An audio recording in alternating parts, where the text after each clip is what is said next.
Yes, good morning mga kadakers. Good morning. Bago po ang lahat, please subscribe to my YouTube channel.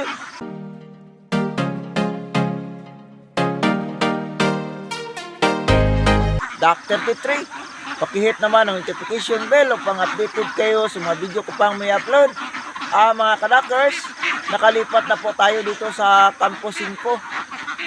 So, ang gagawin natin ngayon ay mag-tagging tayo mga kadakers. So, papakainin muna natin ang ating mga alagang itik bago tayo mag-tagging. So, buksan muna natin yung kulungan mga kadakers para hindi po sila mag-stampede.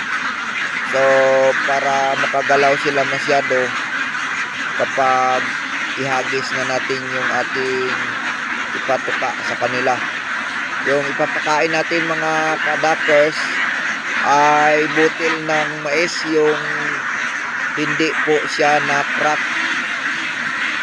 So, ganyan po hindi yung kinakain nila sa ngayon. Overdry pa po yan para matagal matunaw mga kadakers, para hindi sila basta-basta matunawan. Kasi kailangan nating magtipid mga kadakers dahil yung mga alagang itik natin sa ngayon ay naglulugon pa po yan. Yung iba ay natapos na. So, nagpa-starting na po tayo ng pagpatibudbud po sa kanila dahil malapit na po tayong lumabas. So, ilang linggo na lang po mga kadakers, mayroon na po tayong area na harvest na. So, babalik na po tayo doon sa area na yun kapag ma-harvest na doon. So, ganyan lang po yung style natin mga kadakers. Hindi po natin tinutudo yung papabusog sa kanila mga kadakers kasi malaki talaga ang gastos.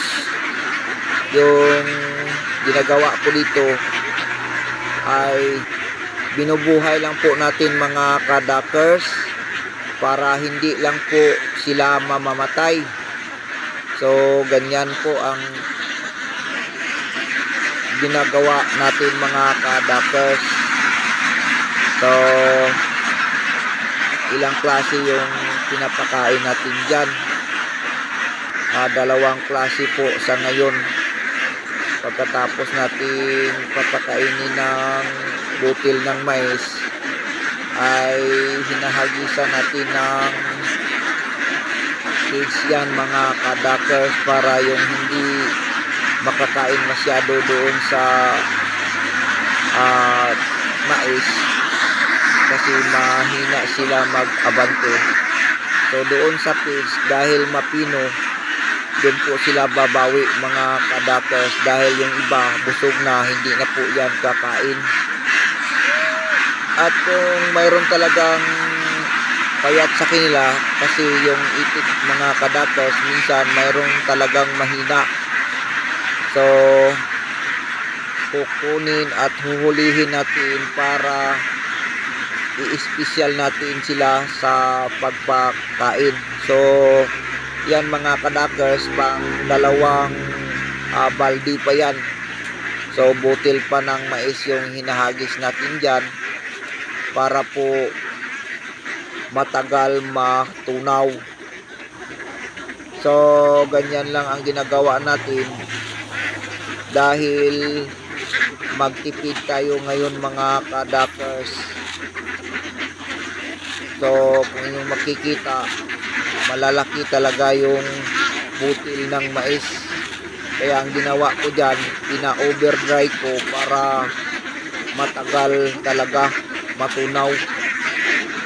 So, hindi po natin masyado mapapaligo yung mga itik natin dahil walang tubig.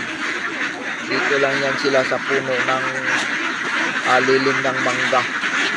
So, umiigib lang tayo ng tubig para pangpainom sa kanila kung gabi mga kadakers, at kahit araw nilalagyan natin ng tubig dyan para hindi po sila ma-heat stroke.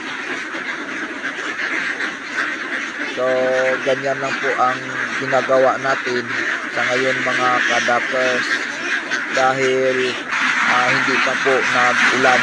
So, kung yung nakikita, hinagitan ko dyan sa labas kasi mga mahina yan.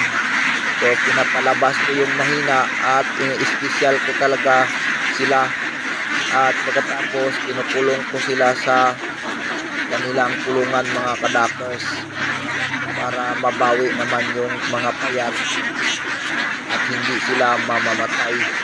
So, ganyan lang ang ginagawa natin. Tingnan nyo yung hinahagis ko dyan ay umaasok. So, yan. Case na po yan.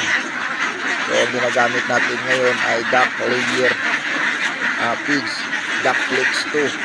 So, pilmiko po tayo ngayon dahil dito tayo sa Agusan. So, ilang taon na tayo dito sa Agusan mga ka-duckers. Hindi po tayo gamit ng ibang pigs. So, pilmiko po tayo. Dahil ang pilmiko, maraming supply dito sa Agusan del Sur. So, sa mga gustong mag-alaga ng itik, suriin nyo muna kung alin ang maraming supply. So, doon kayo pipili mga ka-duckers. So, hanggang dito lang muna mga ka-duckers. Thank you very much. Thank you for watching. Shout out sa lahat ng mga viewers.